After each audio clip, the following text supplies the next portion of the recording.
وطن والا امن امن امن پالا وطن والا غیگ دی راکړه کلی والا وطن والا استالف د ښکلا ترڅنګ د امن کور نن د کابل ولایت ښکلي او تاریخي استالف ولسوالۍ ته راغلي یو. زموږ موخه دا ده چې د دې ولسوالۍ امنیتي وضعیت د پولیسو هڅې او د ولس نه همکاریو په اړه یو راپور چمتو کړو، څو خلکو ته ډاډ ورکړو چې په استالف کې یوازې طبیعي ښکلا نه بلکې د امن د ژوند فضا هم پیاوړې کړي. بسم الله الرحمن الرحیم. قدرمن لیدونکو ستړي مه شئ، ښه راغلاست. استالف ولسوالۍ ته راغلي یو، هغه ولسوالۍ چې ډېره ښایسته او ډېره سرسبزه ده. دلته د پولیسو لخوا پوره امنیت، د خلکو ډاډ او اطمینان، ښکلو منظرو څخه لیدنه، دا هر څه به تاسو ته په یو منظم راپور کې وړاندې کوو. زموږ سره اوسئ، چیرته مه ځئ. با مدت 2 روز میشه که دوباره به وطن، به افغانستان، به ولایت زیبای ما برگشتیم. دیگه خیلی خوشحال هستم از برگشت خود که بعد از چند سال به کشور خودم برگشتیم و امروز هم تصمیم گرفتیم با جمعی از رفیقا که بیایم به ولسوالی استالف زیبا از نمای زیبا و طبیعتش دیدن کنیم. دیگه خیلی خوشحال هستیم. در مسیر را وقتی که می آمدیم طرف استالف امنیت خیلی خوب که نیروهای امنیتی ما مجاهدین عزیز خیلی امنیت خوب برای ما برقرار ساخته. بسم الله الرحمن الرحیم. نوم مې زاید خان د کابل د بلوچرخي ساحې اوسیدونکی راغلو استالف ته په چکر باندې د دې امنیت، آب و هوا او ښایست فکر کوم د ډېرو خلکو نه به داسې پټ پاتې شوی، خو د چکر یو ښه ځای تر ډېرو ښه ځای. ما چند روز پیش که از ایران آمدیم بسیار خوشحال شدم کشور ما دیدم که مثلا میبینم امنیتش خوب شده، زندگی کلی خوب شده، کشور ما آرامی شده، بهتر شده، امنیت داره. بعد از اینجا دیگه گیره گرفت است دیگه، افغانی‌ها رو اذیت میکنه نگذره. باز کشور ما خود ما بهترین جای است. ما از هموطنان خود خواهش میکنم برگردن به کشور خود، به خدا کشور جای بدی نیست. وطن والا غیگ دی راکړه کلی والا وطن والا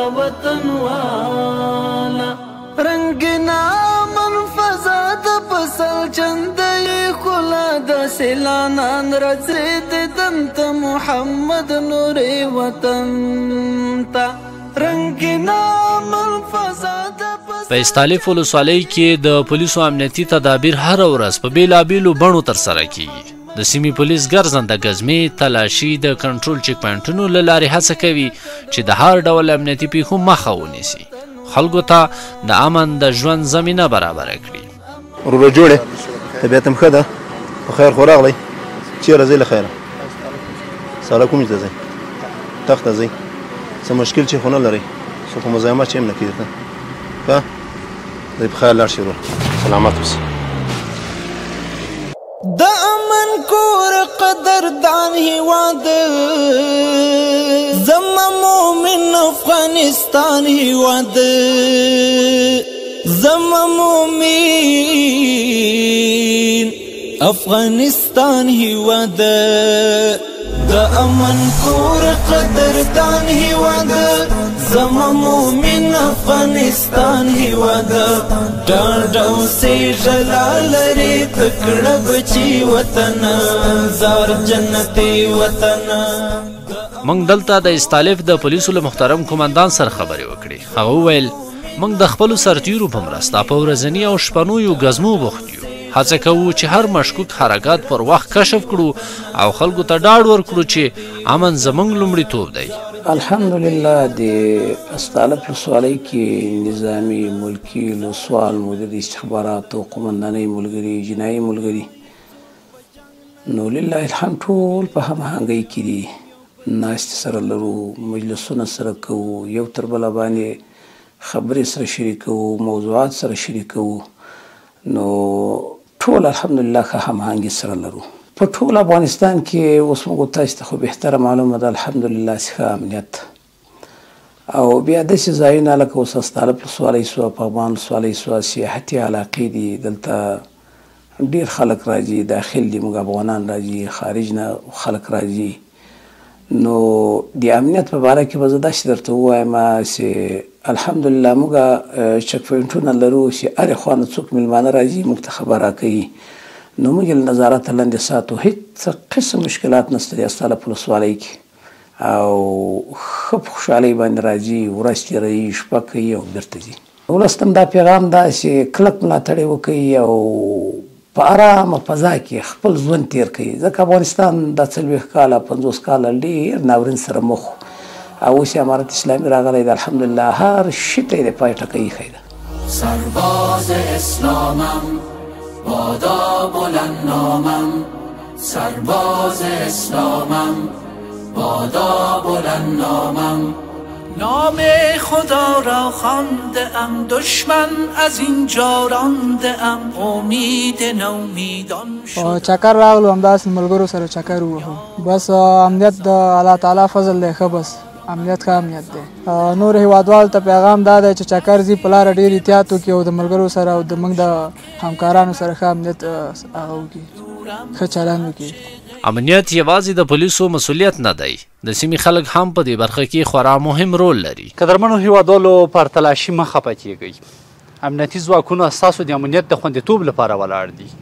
هغه څه چې له تاسو غواړي په احترامانه درېدل او تاسو خپل معلومات دوی ته ورکول تر څو د امنیت په خوندیتوب کې لا ښه والی راسي. قدردان هیواده زما مومن افغانستان هیواده، ډاډ او سیژلا لري تکړه بچي وطن، زار جنتي وطن، د امن کور قدردان هیواده زما مومن. موږ له یو ځایي دوکاندار سره خبرې وکړې. هغه وویل موږ د پولیسو له هڅو ډېر خوشحاله یو، زموږ کاروبارونو لپاره امنیت خورا اړین دی. خوشحاله یو چې دلته په ارامه فضا کې خپل ژوند ته دوام ورکړو. بسم الله الرحمن الرحیم. اسم من محمد اسلام، باشنده رسالی استالف و یک تن دکاندار در بازار استالف. تاریخچه ازی برادرم محترم تقریبا کم زیادش خب پدرم خدا به وقت میگفت 14 سال پیش قدامت دارم. امنیت بیخی در هر ولایت استالف چی در هر ولایت افغانستان که بری کس با کس کار نداره. امنیت بسیار خوبش است، ما راضی هستیم. بسیار زیاد تشکر از شما و از امارت اسلامی و از مسئولینش. استالف د خپل ښکلي طبیعت، باغونو، سړو اوبو له کابله د زرګونو خلکو د تفریح ځای دی. د ونې په پای کې ګڼ خلک له کابل او شاوخوا سیمو څخه دلته راځي چې دې ځای له هوا او ښکلا څخه خوند واخلي.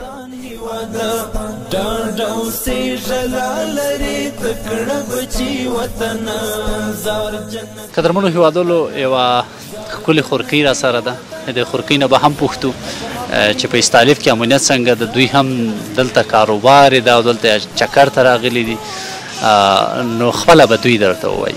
سلام خواهر جان، خوب هستی؟ سلام علیکم، خوب هستین کاکا؟ شکر. اسمتان؟ اسم من بهار. بهار خواهر، اینجا آمدی چکر میزنی، چطور خوشحال هستی یا نه؟ خوشحال هستم. امروز روز جمعه بود، هم مردم در قبیل بار نشده دیگه. آهسته آهسته زیاد میشه مردم. آهسته آهسته زیاد میشه دیگه. مردم که میبینی باز تون خوشحال میشی. د پولیسو یو افسر موږ ته وویل هیوادوالو ته موږ دا ډاډ ورکولی شو چې د استالف په شنو درو کې ډاډه او خوندور او په زړه پورې چکر وکړي او انشاءالله العزیز که هغه خارجي که داخلي که هره زه به یې دلته په خپل زړه باندې چکر ویلی شي او موږ د دوی خدمتګار یو. انشاءالله العزیز موږ امن راوړی ده او انشاءالله تعالی پوره امن ده، هیڅ مشکل نشته. که د جمعې په ورځ راځي، که د نورو ورځو کې راتلی شي، دا ځای د دوی مخه بیخي خلاصه ده ورته او بېغمه دې راځي. جنگ ناراضي غیر ته دی بیا کوم یو بدرنګ ناراضي، اوس جنازې نسته مرګونه نسته، اوس می تر غوږ د زنځیر شرنګ ناراضي، د په هر خوا د جوړېدو. موږ په ځانګړي ډول د رخصتیو په ورځو کې خپل ځواکونو ته ځانګړې دندې سپارو څو د خلک د تفریح او چکر په امن فضا کې ترسره کړي. بسم الله الرحمن الرحیم. پروژې خو نو د استالف ولسوالي تقریبا په نیمایي کې داسې کښته پرته ده او نیمه نوره ولسوالي درې کې پرته ده. نو درې خواته د استنادي دیوالونه دي چې کوم سیلونه راځي او سړک یې وړی دی، څو ځای دي تقریبا هغه باندې کار شروع دی او یو دوه ځای مؤسسې کار کوي. نو تقریبا په حدودو کې د څو پروژو باندې اوس کار شروع دی او موږ ته چې مهمه وي پروژ کال او د شش کال لپاره دغه د درې سړک و چې تقریبا بیخي ډېر خلک هلته پراته دي ژوند کوي، هغه پروژ کال سیلابونه راغلي نو بیا یې وړی و. نو شش کال انشاءالله دغه دپاره کار شروع دی. امید خدای ته شته چې د ژمي پورې به سړک هم جوړ شي او استنادي دیوالونه به هم پوره شي. د ولس سره انشاءالله زموږ اړیکې بیخي نږدې دي. په تېر لوی اختر کې موږ داسې مجلس سره وکړی، موږ او دوی په ګډه سره چې د اختر لمونځ به ټول ولسوالي یو ځای کوو. نو نه دا چې دوی زموږ سره په دې کې کومه خبره وکړه، خپل د کورو پرشونه او د مسجدو پرشونه یې راته راویستله چې د خپل خلکو دپاره چې د ټولو ولسوالۍ په سطحه موږ یو ځای د اختر لمونځ کړی دی. الحمدلله د امنیتي ځواکونو په مابینځ کې غونډې او ناستې پاستې بیخي ډېرې دي. طبعا خو زموږ یو ځای دی پرسونل ولسوالۍ او قومندانۍ او استخبارات مو ټول سره یو ځای دي، کوم امنیتي ارګانونه چې دي. نو په هغوی کې خو که داسې درته ووایم چې ټول وخت سره ناست یو هم یو او بیا په هفتې کې یو ورځ باندې خاص سره کښېنو مجلس پر کوو. خو لله الحمد استالف ولسوالۍ کې امنیتي مشکلات نه لرو. استالف ولس ته نو پیغام مې دا دی چې لکه څنګه چې اوس تقریبا په حدودو کې د 99% په ورورولۍ کې ژوند کوي، سره همداسې ژوند وکړي او د نظام سره همکاري وکړي او د نظام سره همکاره پاتې شي. قدرمنو هیوادوالو استالف ته راسئ. پولیس شپه ورځ تاسو په چوپړ کې دي، امنیت خوندي ده او سوکالي ده. راځئ د استالف له ښایسته سرسبزو ځایونو څخه خوند واخلو. تر بیا چې ستاسو حضور ته حاضرېږم، تاسې په لوی او بخښونکي خدای تعالی سپارم. هر ځای چې وي سوکاله او د امن په غېږ کې اوسئ.